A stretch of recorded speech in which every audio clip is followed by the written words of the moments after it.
Hi there, and welcome to my channel. I am so excited to be moving on to a new month.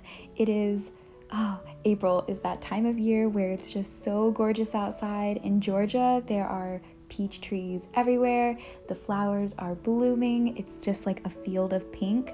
So I was inspired to do a cottagecore inspired theme for the month with cute little animals, a lot of pink flowers, strawberries, and picnics. And I also made something this month that I'm so excited to share with you guys. It is called the Strawberry Summer Sticker Sheet, and I'm so sorry. I'm so excited. This is not the finished product. I'm still learning what my art style looks like digitally, and I'm just going to be learning and growing, but this is the first draft and like the first actual product I've had in my hands. So I'm so excited to share this with you today. And I'll also be using these cute little washi tapes from Michaels, some scrap paper, these Tombow dual brush pens, and a zebra mild liner in this kind of lime green color. But yeah, I'm just going to jump right into it. I am painting a very pink background. You could honestly change this to any color you want.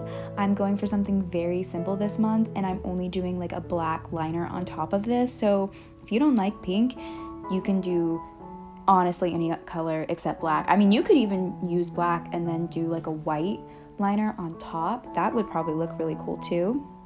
But yeah, and I didn't have like the biggest brush, so it kind of came out a little bit patchy, but I didn't mind. It reminded me of like the pink wood in Animal Crossing. I'm not sure if anyone knows what I'm talking about. But yeah, I didn't mind it at all. And honestly, I just haven't been in the mood lately to do like a super complex piece of artwork, especially with watercolor. I know it can be very time consuming. So this is something you could do easily in 30 minutes as long as like you let it dry enough. And then I'm going to be using this lemon mint leaf candle from Bath & Body Works. I've had this I think since freshman year, so 2 years ago, and I love it so much. Candles can give me headaches if they're too floral, but this one is the perfect like clean spring scent, so I absolutely love it. And I'm just doing simple line work and drawing on top of my watercolor background. Just make sure you let it dry completely before you do this, or else the paper will kind of peel up. And this is inspired by the sticker sheet I made, so I'm doing the same kind of like shapes that I did on that sheet. It's just flowers and strawberries and vines.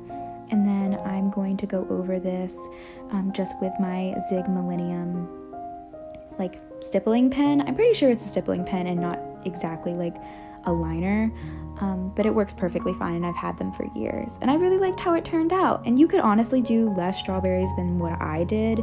You definitely don't have to fill the page. I just have the tendency, if I see an open space, to want to put something there. And then I'm just gonna paste this in my bullet journal. This is the Archer in Olive. And I cut it, I realized like once I put it in the journal that I cut it a little too small. I used the same dimensions as my old journal, which was a little bit smaller. And so I just filled the space with a little bit of washi tapes. And I've never done this before. I wasn't sure how it would look, but I think that it kind of ties in well with my theme. With it being like a cottagecore and me getting to add like another pop of color without really having to paint it on or draw it on. I'm always afraid that if I add more color in, I'll regret it and then I won't be able to take it back. But yeah, to get started, I always just play around with the layouts. I try so many, and I didn't really end up settling on one that I loved, and this is where my downfall started. Just a warning that this page on the right, I'm gonna redo it 3 times in this video. Like, I didn't love it to begin with, so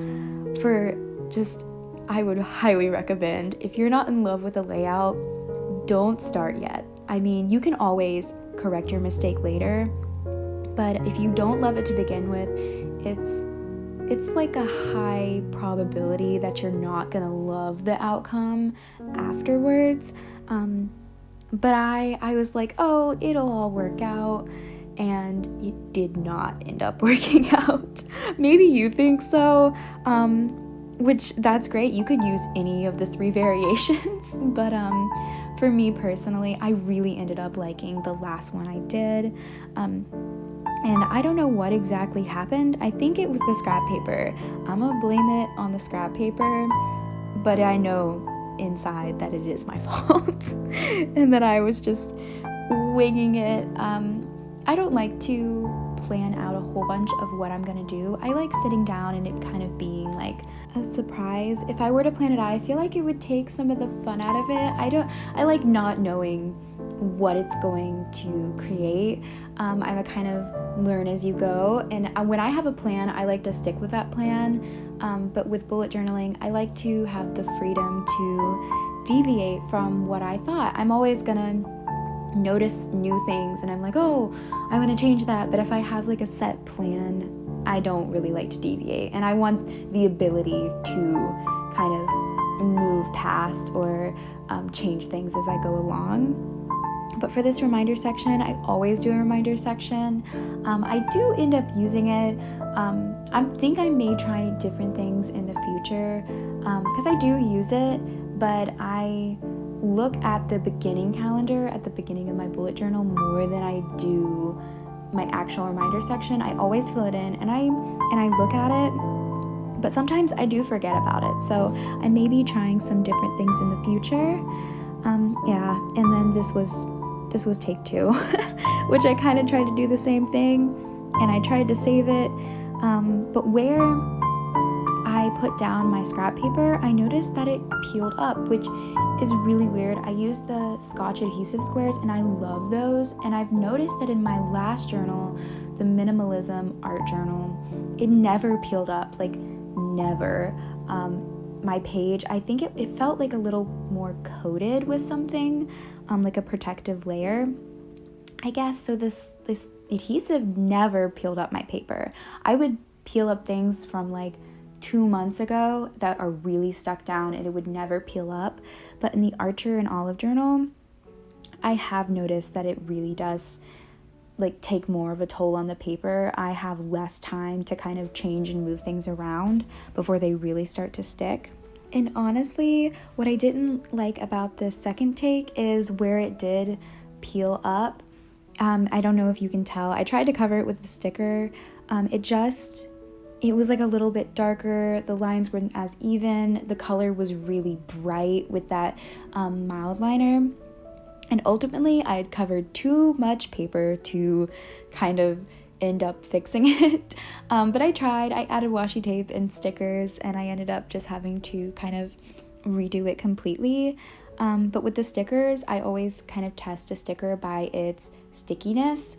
I like it to be sticky enough where I know it's not going to move, but I like to be able to have like a good minute or two to be able to peel it up, and where it's not going to like ruin my paper and then I can actually get it off the paper. There are some stickers you put down and those things are just not moving, which that's great. Like if you're putting that on a water bottle or something, you want that sticker to not move.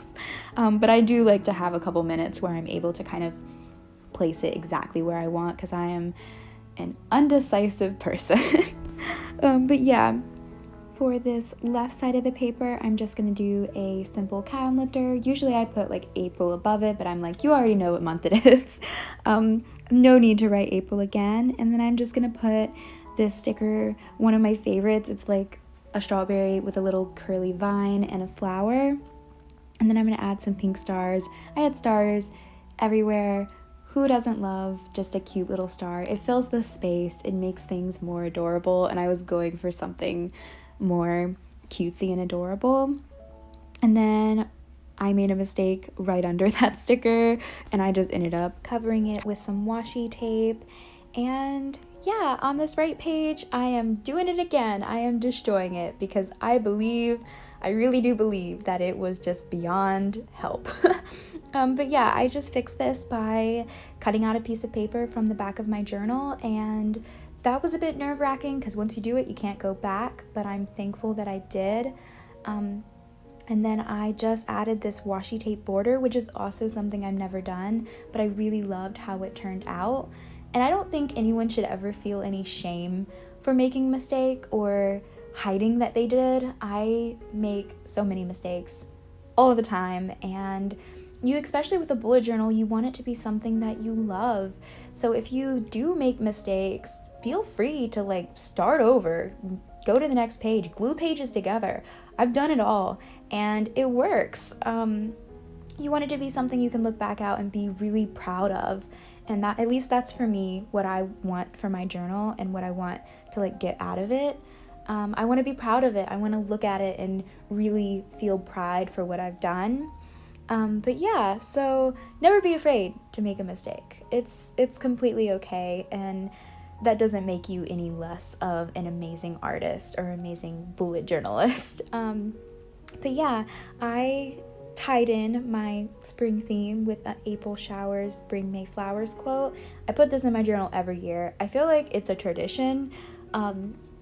Rain is my favorite weather. Flowers are one of my favorite things. So that just ties it all in for me. And then I added those cute little photos and one of my stickers. That feels so weird to say. Like, sticker, my sticker. Sorry. But yeah. And then I'm gonna just list my reminder section. I like counted it all out and I had just enough space for all of the like days of the month. I don't need a lot of space. I usually only write 1 or 2 things at the most. I feel like some of those days I have 3 or 4 things, and then I just end up writing below and drawing arrows to the days above, because it's not worth it to, you never know what you're gonna need to add. And then yeah, on this left side of the page, I just wrote some of my goals. I actually had a lot more goals than I thought I would coming up into this new month. I have a lot of plans for the future for what I want to be, and I'm so excited, and I don't want to overwhelm myself with too much to do. So I always try and make my goals really realistic. At the beginning of the year, I make very like not specific goals, like very broad, so that I don't feel overwhelmed. And then as I go throughout the year, I will write monthly goals to kind of be a little more specific. Like, what did I mean when I said I want to feel happy or I want to feel better? What can I do to make that happen? I said I wanted to get more creative and kind of work on what I enjoy doing with stickers and stationery. I have such a passion for those kinds of things. So yeah, I just wrote out a couple of those, added some stickers, and I was all done. For this next page, I am doing a very simple weekly spread. I am not the kind of person to keep up with weekly spreads. I just never have been. I love the way they look, and I love watching videos that have weekly spreads, even though I myself don't personally really do them. I do more of a to-do list style, where I just write to-do list and then I list out the days of the week and what I have for that week.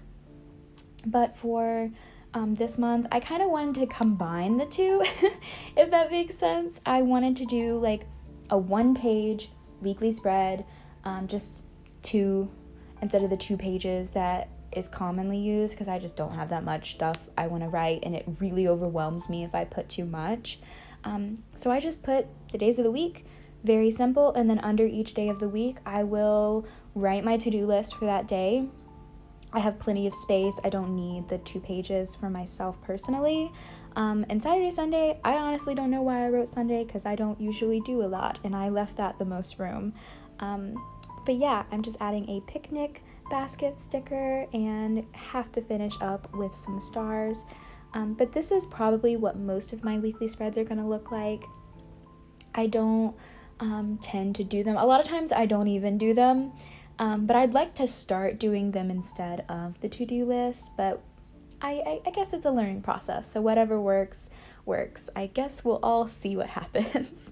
But yeah, after I added up these little stars, I really wanted to do something different on this left side of the paper. and I was kind of brainstorming and waiting to see what would come to mind, but I've always wanted to do a page about trying new things. I'm a very, well, I don't know what's the word. I'd like to think that I'm an adventurous, like, college student, and I'm out there and I'm making friends and I'm doing all these things, but to be honest, that's so difficult. I mean, not even because it's COVID, but in general, it's so hard to get out there and meet people and make friends and try all these new things. Social media makes it seem like it's the most easiest thing to do, to get out there and to just be so social and have dream roommates, and it's just not always like that. In my experience, it's been very difficult for me to kind of get out there and have the courage to do that. So every month think I'm gonna write down a couple of new things I want to try, even if it's not like the big things like finding a whole bunch of friends, even if it's just taking small steps to try new things and to broaden myself and lessen like my stress about it, because I do get stressed out when I try a new thing, but I want to push myself. I need to start pushing myself, and I write a lot, like not enough, but they're small things. Like one of them is try making a new thing like lemon meringue pie, because that seems very spring to me. None of them are super complex. It's just about my mental health and my physical health and kind of things that I want to do to benefit that. But yeah, this is my finished April 2021 plan with me. I am so happy that you have made it this far and that you have watched this video. I really do appreciate it.